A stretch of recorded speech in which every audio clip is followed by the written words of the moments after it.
Oui, bonjour, c'est Gilles Mansillon et je reviens à la fin de la vérité par Dieu. Question 62, pardon. Père divin, nous ne comprenons pas encore la dignité de vénérable corps sanctifié. Veuillez bien nous l'expliquer. Réponse. Vénérable corps joyeux, corps sanctifié est une dignité que j'ai accordée au moment où j'ai attesté la réalisation spirituelle de cette personnalité. Ces mots corps joyeux, entre parenthèses corps sanctifié, que j'utilise ici, veulent dire corps diamant et de clairvoyance, qui est un corps s'étant entraîné à la perfection pour ne plus être destructible. Ainsi, cette personnalité possède aussi la dignité de corps de diamant et de clairvoyance. Actuellement, le corps physique de cette personnalité appartient encore à la nature terrestre, parce que j'ai encore besoin qu'il soit terrestre. Quand je verrai qu'il n'est plus nécessaire, j'utiliserai mon pouvoir divin pour le perfectionner afin que ce corps devienne indestructible. C'est un phénomène difficile à croire, mais totalement vrai en ce XXe siècle, phénomène auquel la Terre aura l'occasion d'assister plus tard. La décision de choisir le corps de cette personnalité comme corps sanctifié symbolique de Dieu est une décision importante et imprévue de Dieu devant le phénomène supranormal concernant cette personnalité. Je ne peux vous parler clairement de ce fait, mais il m'est possible de vous entretenir sommairement pour que vous compreniez en passant qu'au moment où je communique mon énergie divine à ce corps pour l'emprunter, l'âme de ce corps réalise sublimement la voie spirituelle suprême, accède à la vérité dans des circonstances tellement étranges et rarissimes que Dieu est obligé de s'étonner agréablement et de prendre subitement la décision d'attester la réalisation spirituelle de cette personnalité, de bénir son corps, pour qu'il devienne le corps joyau indestructible plus tard, et de lui remettre la mission de remplacer Dieu sur le plan du visible en ce monde, afin de le sauver, de le guider progressivement vers l'entrée de l'ère de sainteté. Lorsque je ferai mon apparition pour œuvrer, j'agirai pour que la Terre connaisse graduellement ce phénomène supranormal et rare. C'est pourquoi, bientôt, vous aurez l'occasion de me connaître à travers le vénérable corps sanctifié par une image exceptionnelle de Dieu manifestée dans le monde à la fin du XXe siècle. Je vivrai comme un être de la terre, je porterai l'habit des profanes et non l'habit des religieux, pour vous enseigner ainsi à abolir les formes et les apparences, à vous avancer directement vers le cœur spirituel. Vous avez déjà trop mené la vie de perfectionnement spirituel par l'habit sacerdotal, par les formes ritualisées, par l'aspect extérieur. Trop peu encore sont ceux qui mènent la vie de perfectionnement par le cœur spirituel.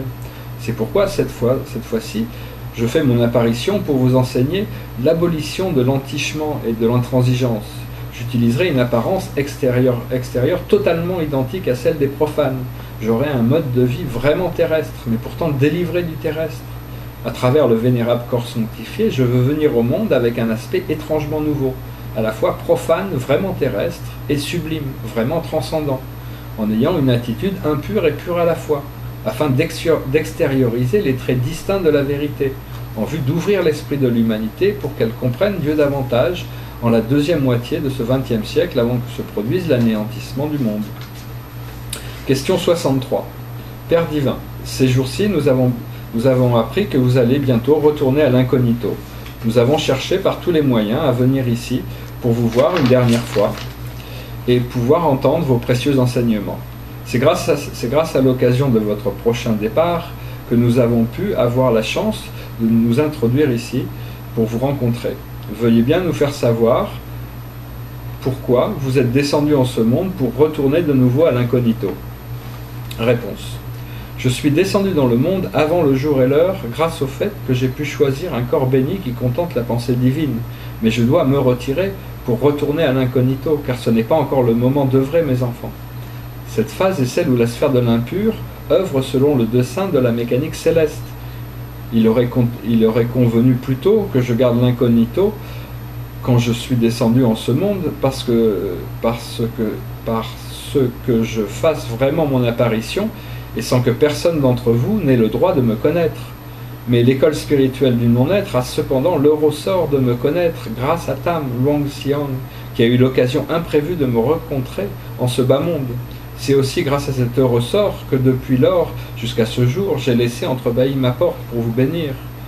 Maintenant, c'est le moment où la lumière doit être cachée, pour que l'ombre de la nuit se mette en mouvement et se répande. C'est pourquoi je dois me retirer pour retourner réellement à l'incognito afin que la sphère de l'impur sévisse et qu'elle éprouve en accablant selon la loi d'évolution. Bientôt, vous verrez qu'après mon départ, vous serez éprouvé et accablé par le mauvais karma. Chacun de vous sera éprouvé par l'impur selon la force d'inertie du karma. S'il n'arrive pas à concentrer son énergie spirituelle, qu'il laisse son esprit se projeter vers le monde extérieur, alors il me sera certainement troublé. Il sera certainement troublé, désorienté.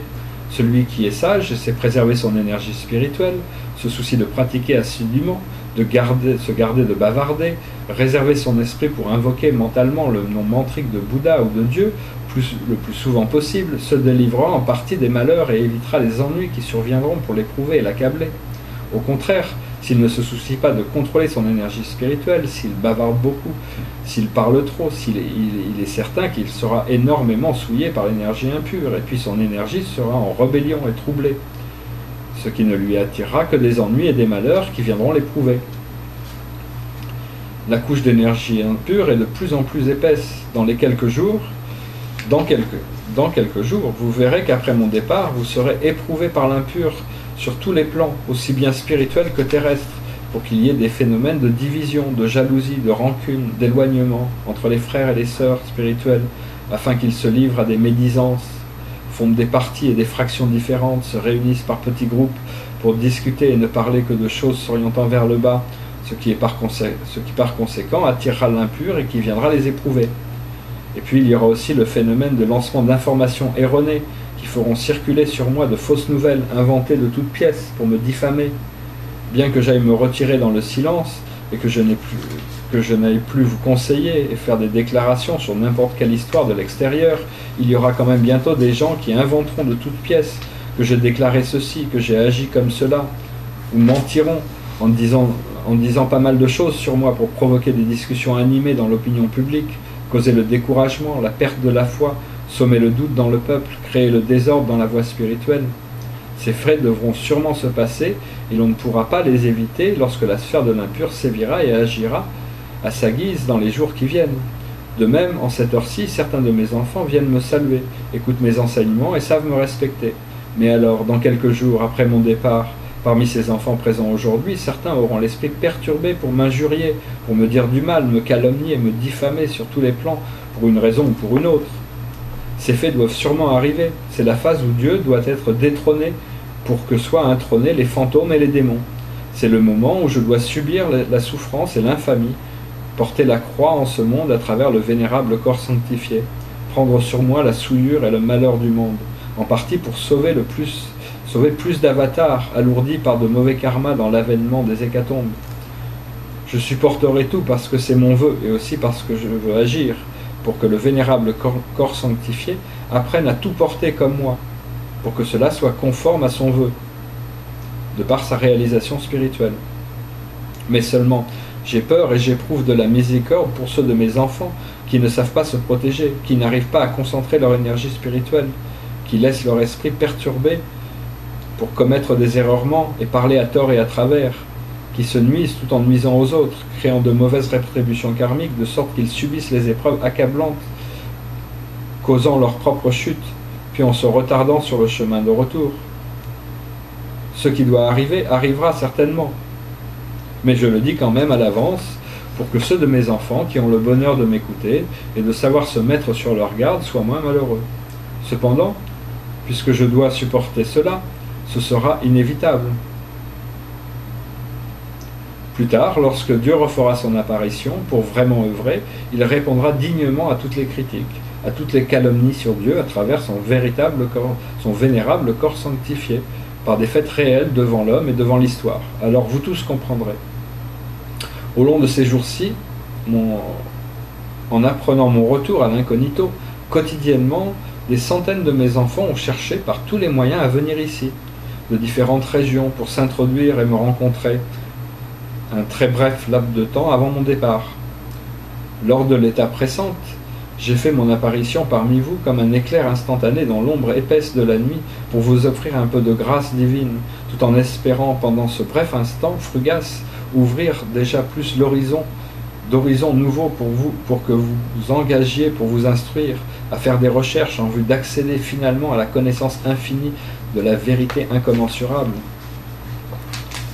Au cours de l'étape récente, j'ai aussi pensé à rapporter les connaissances du niveau du véhicule sublimement suprême, afin de vous offrir le chemin de l'avancement spirituel pour que vous ayez plus de notions nouvelles, vous ayez plus de notions nouvelles sur la vérité, sur Dieu, et que vous arriviez à comprendre un peu mieux en ce qui concerne la loi d'évolution constante de l'univers, et afin de résoudre un certain nombre de problèmes grandioses à cause desquels la plus grande partie de l'humanité, par l'obscurcissement de la conscience, est entrée dans une voie sans issue et n'arrive pas à reconnaître le sens de l'existence humaine pour condamner alors son absurdité, sa vacuité. Vous arrivez à comprendre un peu mieux pour avoir une notion plus claire sur votre pèlerinage grandiose, pour savoir qui vous êtes vraiment, d'où vous venez, pourquoi vous êtes ici, et puis où vous devez retourner. Grâce à cela, vous prenez conscience plus clairement de ce qui concerne votre mission sacrée, partir apprendre pour évoluer, que vous êtes en train de poursuivre inconsciemment à travers différentes existences immergées dans la douleur durant votre très long voyage qui n'en finit pas. Et c'est grâce à cela aussi que vous saurez mieux reconnaître vos natures d'avidité, de colère, de stupidité, de sexualité, qui sont indestructibles et qui s'extériorisent à travers des aspects et des tendances diverses, depuis le mal jusqu'au bien, depuis l'impur jusqu'au pur, pour alors jour et nuit savoir vous soucier sans cesse de lutter, de les sublimer pour votre élévation spirituelle, sans les laisser toujours vous piétiner, sans toujours piétiner dans des régions alourdies d'impureté, ce qui vous fait sombrer, plonger à jamais dans l'obscurcissement de la conscience, sans pouvoir progresser de telle sorte que vous êtes éliminé à un moment donné de la rotation constante de la roue d'évolution. Cependant, ce que j'ai l'occasion de vous dire n'est que le véhicule sublimement suprême, exprimé de telle manière que votre degré de compréhension et de savoir peut l'atteindre. Et puis le langage est restreint, la vérité est vaste et illimitée. Il ne peut être question, pendant un temps limité, d'utiliser un langage restreint et limité pour parler des personnes ayant un degré de compréhension et de savoir limité de l'incommensurabilité de la vérité infinie. C'est pourquoi ce que je dis n'est pas encore la vérité. Ce ne sont encore que des traits maladroits et grossiers dépeignant un certain nombre de côtés parmi d'innombrables côtés de la vérité, car la vérité est en fait ineffable, inconcevable. Je n'esquisse qu'un certain nombre de traits majeurs de la vérité pour vous guider dans votre avancement. Mais alors, vous devez vous rappeler que ces traits que j'ai dépeints ne sont pas eux-mêmes qu'une ombre illusoire. Vous devez vous engager pour expérimenter. Vous devez vous engager, les expérimenter pour pouvoir comprendre. Car vous tous savez qu'il ne peut être question de regarder la ville de Paris sur une carte géographique pour vraiment connaître Paris. C'est pourquoi vous devez vous engager, goûter les traits majeurs de la vérité, vivre avec et les expérimenter pour arriver à vous connaître vraiment, à bien connaître vraiment. Mes enfants, ces jours-ci, avant de vous quitter, j'ai eu l'occasion de raviver en vous la flamme sacrée que chacun de vous a à sa disposition. Ainsi, entretenez-la assidûment au moyen des 3 œuvres et des 4 vertus, afin qu'elle soit de plus en plus lumineuse. Les jours sont proches, mes enfants. Ne vous attardez pas, ne laissez pas cette flamme sacrée s'affaiblir et s'éteindre peu à peu, de sorte que vous n'avanceriez pas à temps, mes enfants. Cela suffit, je vous bénis tous. Namasté.